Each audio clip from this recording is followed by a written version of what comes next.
Tugende ewa munaffe tusime Ekirwadde Kasese mu makubo agataliko mmotoka nenga ganyirira okufa. Webale okumachinga bulungi the trouser with the necktie, very smart. Smartness ogitegera. Genda maaso tulire ebinsoga nga bwe eyo.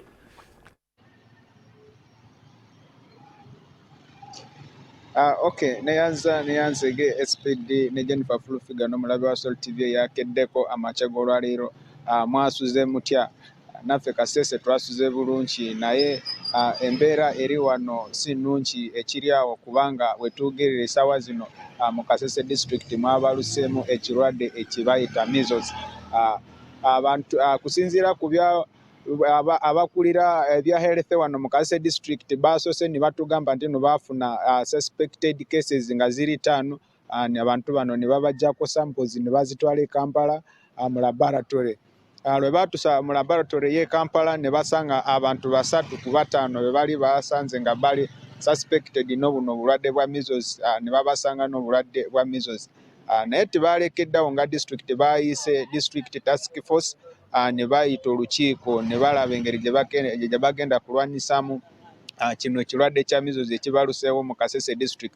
So babadde mu lukiiko naye kye twasanze nga bawaayo reports zaabwe RDC yavuddeyo n'agamba nti no abantu bali mu matown like Kasese municipality anogenda mu town councils tebagenda kugemebwa lwe balonkinga kugema abaana n'abantu ba bulijjo ekirwadde kya measles. So yawadde ennaku embale bakulira ebyobujjanjabi mu town councils zino ne municipality baveeyo banyonyole lwaki abantu tebagenda kugemebwa kino ekirwadde kya measles. Government lwe yavaayo nesindika eddagala kugema abantu.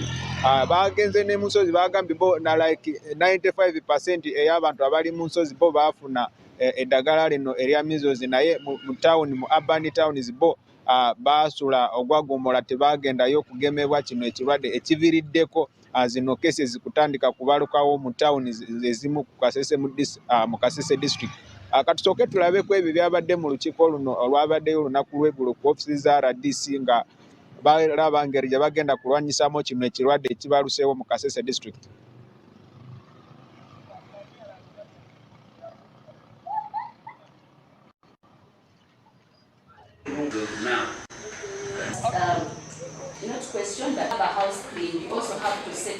We are privileged to have had our first district task force meeting concerning the reported measles outbreak, which has been confirmed in Kasese district by Ministry of Health.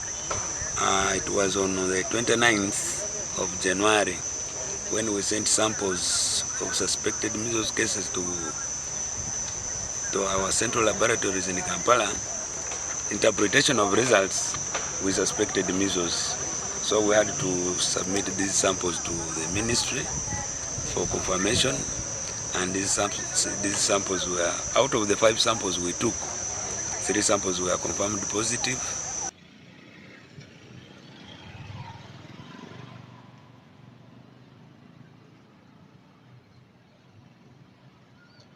SPD bye twasobodde kufunako oyo ono yali mu kifo ekya DHO acting DHO we Kasese district kubanga DHO waffe just mu weeks ndala eziyiseekwawo yali teyalinze deni bataddewo oyo ngaerawo just lwa kaseera nga balindirira gwe banaateekawo kuva mu Ministry of Health.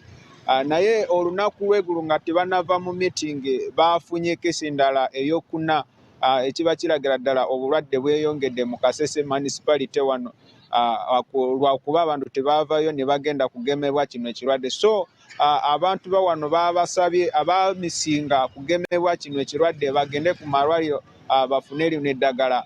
Maybe kinaayambako kino ekirwadde obutakwata abantu bangi kubanga bagamba abamisinga buno okugemebwa kw'ekirwadde kya measles mu Kasese municipality ne town councils ndala bangi kusinga ku bantu abali mu Nsozi. So yeyo embeera eri wano SPD over to you.